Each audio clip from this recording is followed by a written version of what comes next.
Nah, ini yang saya akan bahas ya, desain proteksi 3 pasa di sini. Yang dimaksud dengan desain proteksi 3 pasa itu, kita menentukan parameter-parameter yang terkait dengan proteksi motor 3 pasa. Apa sajakah itu? Yang pertama adalah kita harus menentukan berapa kuat hantar arus kabelnya.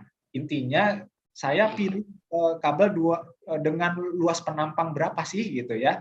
Gitu. Saya harus memilih kabel dengan luas penampang tertentu disesuaikan dengan arus nominal pada beban. Dalam hal ini adalah motor induksi 3 pasa. Kemudian saya milih rating MCB-nya itu berapa ampere.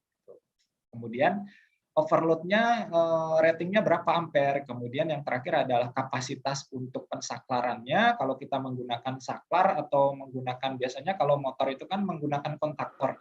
Itu ada kapasitas arusnya juga. Nah, kita menggunakan kontaktor dengan kapasitas berapa ampere. Nah, itu yang harus kita pilih.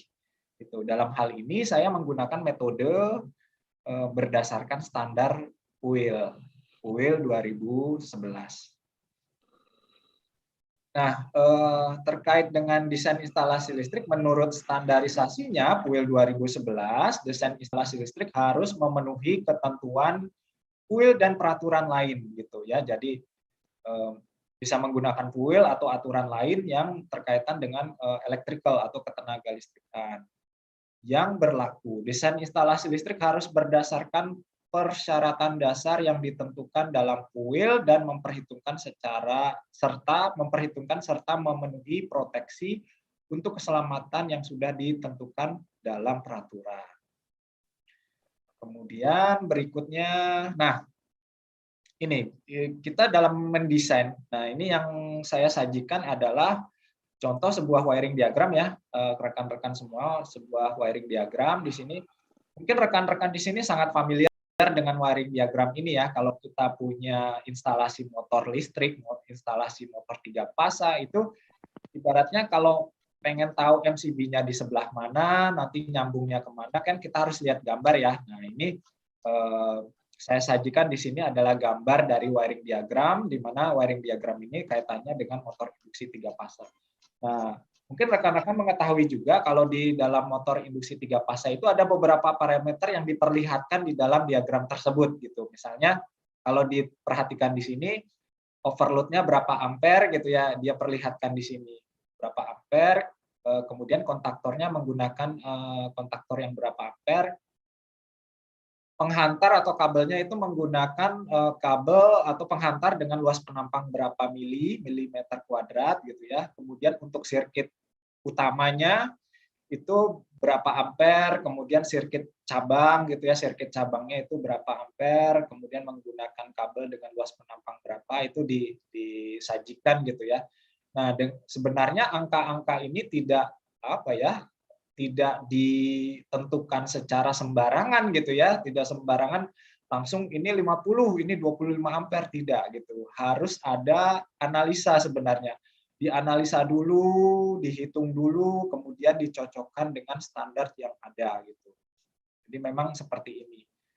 Nah, ini yang contoh ya kalau misalnya kita ingin menyesuaikan standar, misalnya penghantarnya harus sesuai, kemudian untuk GPAL-nya juga settingannya harus sesuai, kapasitasnya harus sesuai. Kemudian untuk pensaklarannya, kapasitas pensaklarannya harus sesuai. Pakai penghantarnya juga harus sesuai. Jadi penghantar di sini dengan penghantar di sini berbeda. Nggak boleh sama. Kenapa? Karena ini menanggung beban 3 motor gitu ya. Menanggung beban 3 motor, jadi luas penampangnya tidak boleh sama dengan bebannya gitu. Kalau sama, dikhawatirkan nanti kabelnya akan panas gitu ya, panas nanti lama-lama meleleh begitu ya. Itu nanti ada kaitannya dengan kebakaran dan sebagainya. Balik lagi ya ke keselamatan ya, balik lagi ke K3-nya begitu. Nah, ini contohnya. Intinya kalau kita ingin mendesain sesuatu yang berkaitan dengan motor 3 pasa, contohnya wiring diagram ini juga harus memperhatikan proteksi komponen-komponennya gitu ya. Jadi beberapa komponen proteksinya supaya motor ini bisa bekerja dengan handal, aman, tidak ada masalah gitu ya. Tidak ada kasus di mana kabelnya meleleh, panas gitu, pas dipegang itu kok panas gitu ya. Oh, ternyata kabelnya kekecilan gitu.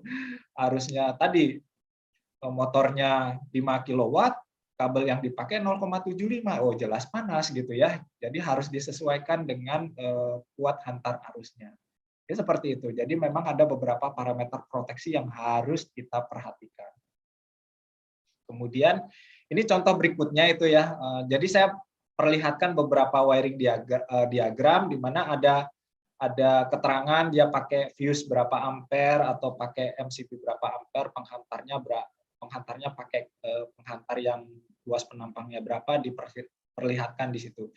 Dan itu diawali dengan analisa perhitungan, kemudian dicocokkan dengan standar yang sudah berlaku. Ini contoh lagi ya, contoh beberapa wiring diagram gitu ya. Intinya dalam kita mendesain itu harus memperhatikan dari parameter produksinya.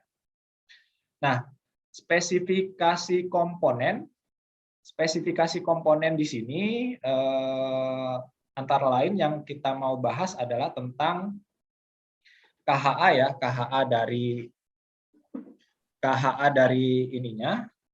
dari penghantarnya atau kabelnya, kemudian gawai proteksi hubung pendeknya atau GPHP-nya, GPHP ya, dalam hal ini adalah circuit breaker.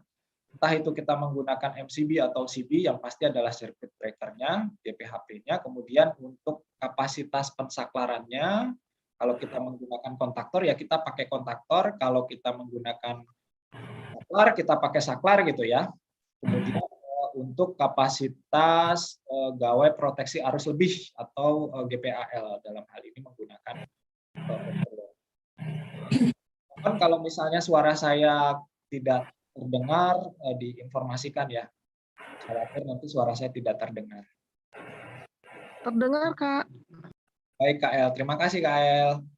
Kemudian, nah, kita langsung ya. Nah, di sini inti dari apa yang saya presentasikan. Yang pertama adalah untuk parameter KHA-nya itu penghantarnya dinyatakan di dalam puil adalah konduktor sirkuit akhir yang menyuplai motor tunggal tidak boleh memiliki kuat hantar arus kurang dari 125% dari arus pengenal beban penuh atau arus nominalnya.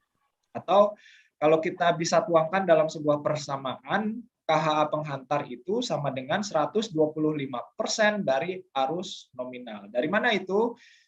Bisa dibuka puil 2011, kalau nggak salah ayat 510.531 di halaman 400. Nah, dinyatakan seperti itu. Jadi untuk kuat hantar arus penghantarnya adalah 125% dari arus pengenal beban penuhnya atau arus nominalnya. Kemudian berikutnya adalah untuk gawai proteksi hubung pendek atau GPHP-nya. Untuk gawai proteksi harus lebih kecil atau paling tidak sama dengan kuat hantar arusnya. Diprioritaskan harus lebih kecil daripada kuat hantar arusnya. Kalau tidak, seperti yang saya sampaikan sebelumnya ya, sirkuit breakernya 40 ampere, terus kabelnya 0,75, kan KHA-nya lebih kecil di kabelnya, jadi kabelnya kebakar tapi MCB-nya nggak ngetrip, nah gitu. Jadi jangan salah sizing ya, atau jangan salah menentukan ukuran. Sirkuit breaker itu harus lebih kecil ya, harus lebih kecil daripada kuat hantar arus dari penghantarnya. Atau bisa ditulis dengan menggunakan persamaan adalah sirkuit breaker itu harus lebih kecil atau paling tidak sama dengan KHA dari penghantarnya, tidak boleh lebih besar. Itu dari mana? Itu dari puil 2011 433.1 halaman 161 dan halaman 404. Itu yang saya cek ya di buku puilnya. Nah, kebetulan saya men-share juga yang di grup ya untuk buku puilnya, nanti rekan-rekan juga bisa mengecek langsung ya di halaman tersebut gitu ya untuk mengkonfirmasi. Kemudian untuk yang kapasitas pensaklaran, pada dasarnya kapasitas saklar atau kontaktor yang dipasang harus mampu melewati arus beban maksimum. Kapasitas arus saklar atau kontaktor nilainya besar atau paling tidak sama dengan kapasitas arus pada gawai proteksi hubung pendek atau GPHP atau circuit breaker. Bisa ditulis I pensaklaran itu harus lebih besar atau paling tidak sama dengan I circuit breaker-nya. Itu saya temukan di PUIL 2011 halaman 405 pada contoh gambar 510.5-2. Kemudian untuk yang gawai proteksi arus lebih ya, biasanya untuk thermal overload, harus mengenal gawai proteksi arus lebih atau GPAL motor sekurang-kurangnya 110% sampai 115% dari arus pengenal motor atau arus nominalnya. Bisa ditulis seperti ini. Overload atau GPAL-nya itu harus 110% sampai 115% dari arus nominalnya. Bisa dicek itu di PUIL 2011 510.5.4.3 di halaman 401. Nah, tadi saya sudah menjelaskan tentang kuat hantar arusnya harus berapa persen gitu ya dari arus nominal, kemudian circuit breaker-nya harus lebih kecil daripada kuat hantar arus penghantarnya, kemudian kapasitas pensaklarannya harus lebih besar daripada kapasitas circuit breaker-nya, kemudian overload-nya harus 110 sampai 115% dari arus nominal yang ada. Nah, di sini kita coba simulasikan ya, coba contoh soal lah gitu ya. Kita mencoba misalkan di sini saya mendapatkan motor dengan nameplate yang saya sajikan seperti ini, yang rekan-rekan bisa lihat di layar ya. Nah, ada sebuah motor dengan nameplate yang sudah ada seperti ini. Jadi, kalau saya biasanya untuk menentukan desain proteksinya, modalnya itu saya membutuhkan nameplate motor gitu ya. Dengan mengetahui nameplate motor, kemudian saya sesuaikan dengan tegangan kerjanya, saya bisa mendesain parameter proteksinya gitu. Misalnya ada motor, di sini ada motor dengan nameplate yang saya sajikan seperti ini, ya. Kemudian saya ketahui bahwa motor tersebut mendapatkan tegangan jala-jala atau tegangan di sumber yang ada di tempat saya atau misalnya di pabrik saya itu adalah 400 volt gitu ya. Biasanya kan 380 yang misalnya di sini 400 volt. 400 volt dapat 400 volt, maka di sini arus nominalnya adalah 29. Karena dapat 400 volt, kemudian arus nominalnya 29, berarti saya punya datanya nih, punya data adalah sebesar 29 ampere. Nah, arus 29 ampere ini yang saya jadikan parameter untuk menentukan parameter proteksinya gitu. Jadi memang modalnya saya lihat nameplate-nya dulu, saya cek tegangan sumber yang biasa dipakai di pabrik saya itu berapa volt gitu ya. Misalnya, dipakai 400 dipasang delta. 400 dipasang delta berarti arus yang mengalir pada motor itu nominalnya adalah 29 ampere. Nah, 29 ampere ini yang saya jadikan parameter untuk menentukan gawai proteksinya atau desain proteksinya. Langsung saja kita langsung simulasikan. Nah, pada nameplate motor ditampilkan, motor bekerja pada tegangan sumber 400 volt. Dengan koneksi delta, maka sesuai nameplate-nya arus nominal yang bekerja pada motor adalah sebesar 29 ampere. Kayak tadi ya, 29 ampere ini ya. 29 ampere. Maka saya mulai untuk menghitung berapa rating overload-nya dulu. Saya menghitung overload-nya dulu. Untuk menentukan gawai proteksi arus lebih atau overload menggunakan persamaan PUIL, overload-nya harus 110% sampai 115% dari arus nominal. Nah, saya pilih yang paling tinggi ya. Saya pilih yang paling tinggi. Sebenarnya kita bebas memilih mau yang minimum atau maksimum, ya, asalkan masih dalam ratingannya ya, asalkan masih dalam ratingannya. Nah, dikalikan dengan arus nominal. Saya memilih yang 115% yang menjadi overload adalah 115% dari I nominal. Atau kalau misalnya 115% kalau per 100 itu kan jadi 1,15 ya kalau persennya hilang. Kalau persennya hilang berarti harus dibagi 100, jadi 1,15. 1,15 dikalikan arus nominalnya adalah sebesar 29 ampere yang tadi nih, 29 ampere. 29 ampere dikalikan 1,15 sama dengan 33,35 ampere. 33,35 ampere. Nah, setelah itu, setelah saya tahu hitungannya, saya lihat tabel. Tabel berapakah itu sudah saya sajikan di sini. Saya melihat tabel 734. Tabel 734 itu di halaman 734 itu 523 rekan-rekannya, halaman 523 di sini dicek di KHA pengenal gawai proteksinya di tabelnya itu. KHA pengenal gawai proteksinya itu nggak ada yang 33,5 ya. Tapi ada di atasnya. Jadi pembulatannya ke atas gitu ya. Ada di atasnya adalah 35 ampere. Maka saya pilih untuk kapasitas overload-nya itu saya pilih yang pembulatan ke atas lebih besar daripada 33,35 ampere itu menjadi 35 ampere sesuai dengan tabel 734 di halaman 523. Jadi saya punya data nih, berarti overload saya ratingnya itu adalah sekitar 35 ampere. Lanjut ya, lanjut. Nah, ini contohnya, ini saya sajikan di sini ya. Saya sajikan di sini tabel 734 yang saya maksud ini di halaman 523. Itu yang saya perhatikan itu adalah KHA pengenal gawai proteksi ya. Tadi kan hasil perhitungan saya kan 33,5. Nah, rekan-rekan lihat di sini 33,35 itu tidak ada.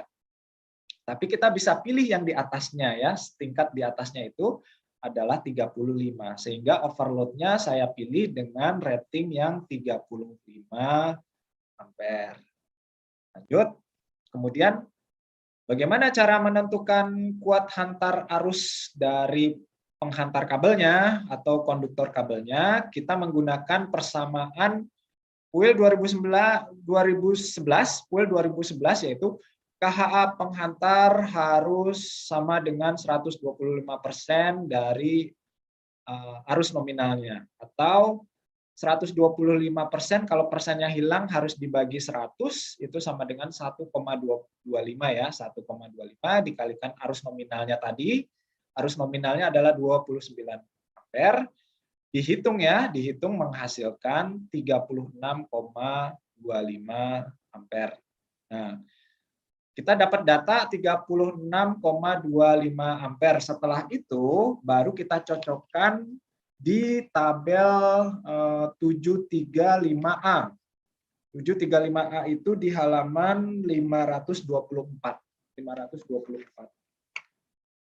Nah, tabel ini diasumsikan bahwa penghantar yang kita mau pakai adalah tembaga ya. Kalau penghantar yang kita pakai adalah tembaga, maka yang berlaku adalah tabel 735A. Kalau misalnya aluminium, rekan-rekan bisa pakai tabel yang 735B. 735B itu di halaman 525. Nah, diasumsikan saya menggunakan kabel tembaga, penghantar tembaga, maka saya menggunakan tabel 735A. Nah, dikarenakan hasil perhitungan untuk mencari nilai KHA penghantar kabel adalah 36,25A, hasil perhitungannya di sini ya, dan dicocokkan dengan tabel 735A yang tersedia adalah 43 ampere. Jadi 36,25 itu tidak ada. Tidak ada.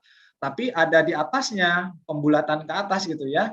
Yang ada adalah 43 ampere. Lebih besar daripada 36,25 ampere.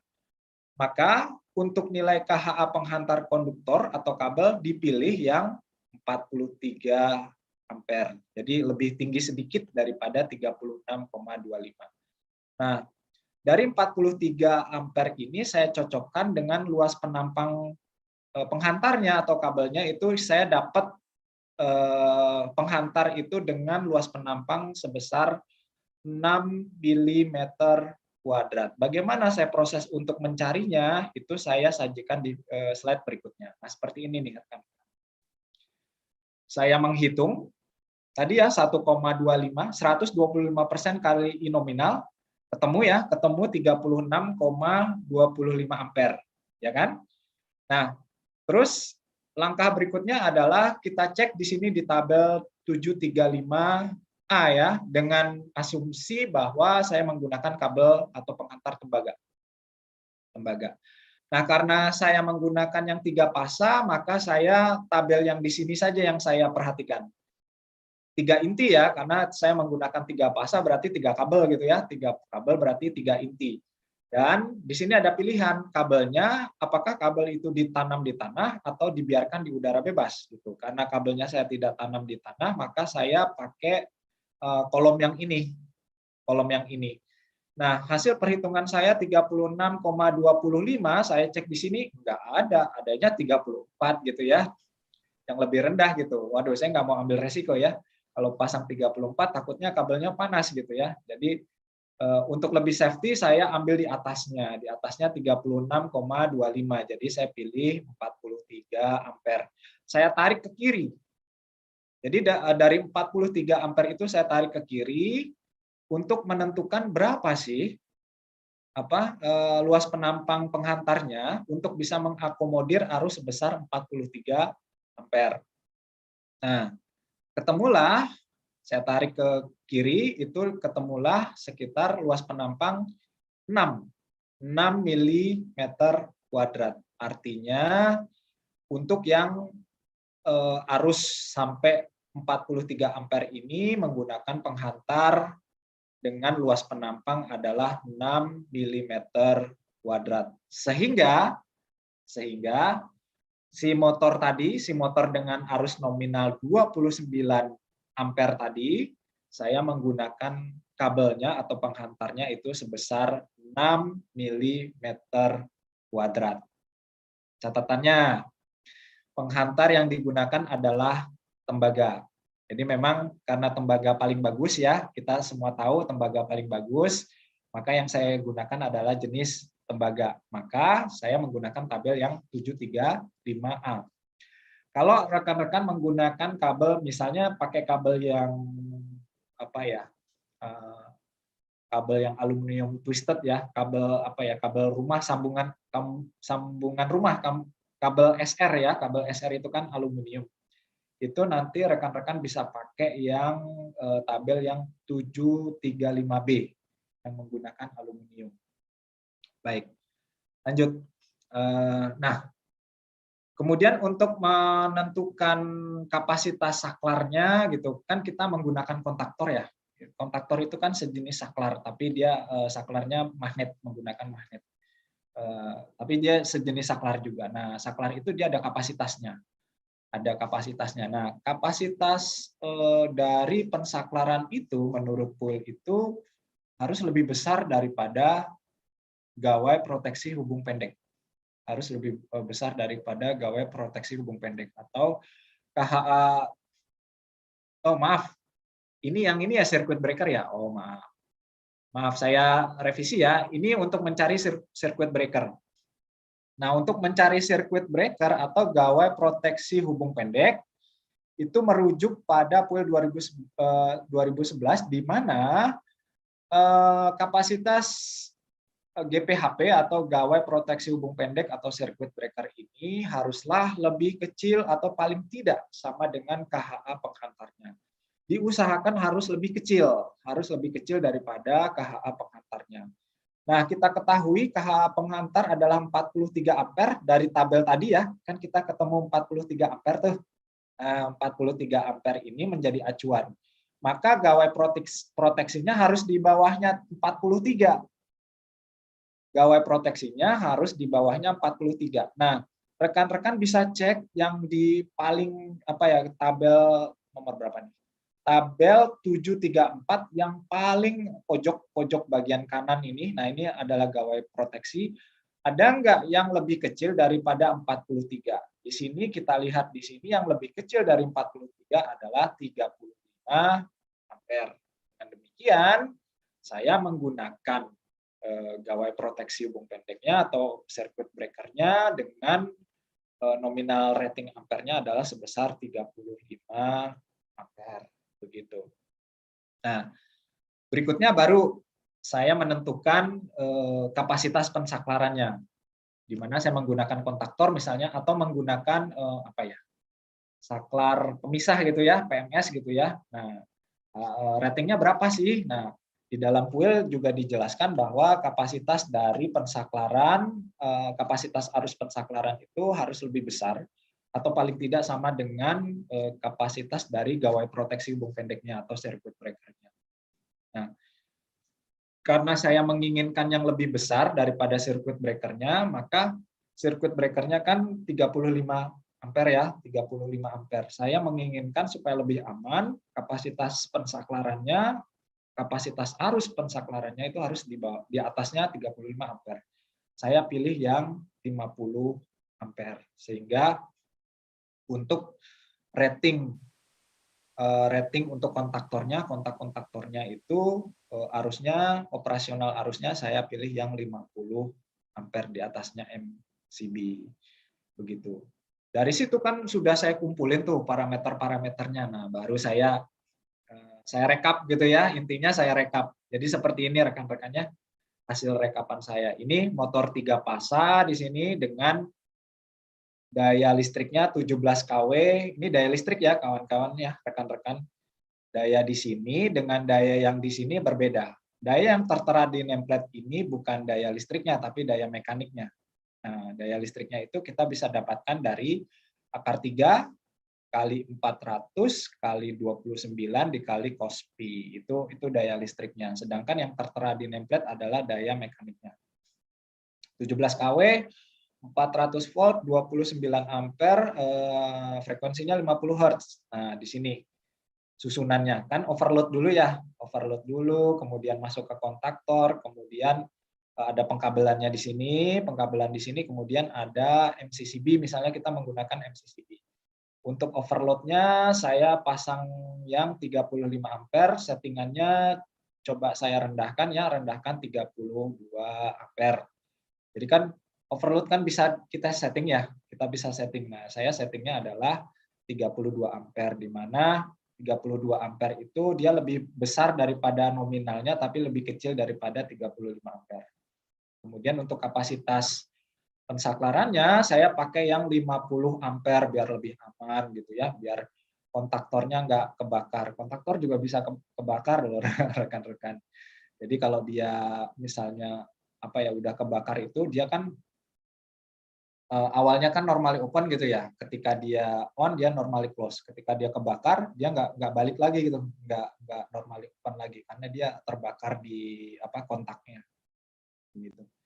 Nah ini kapasitasnya ada 50 ampere. Kemudian untuk penghantarnya saya menggunakan 6 penghantar dengan luas penampang 6 mm kuadrat. Tadi yang saya cari dengan tabel ya.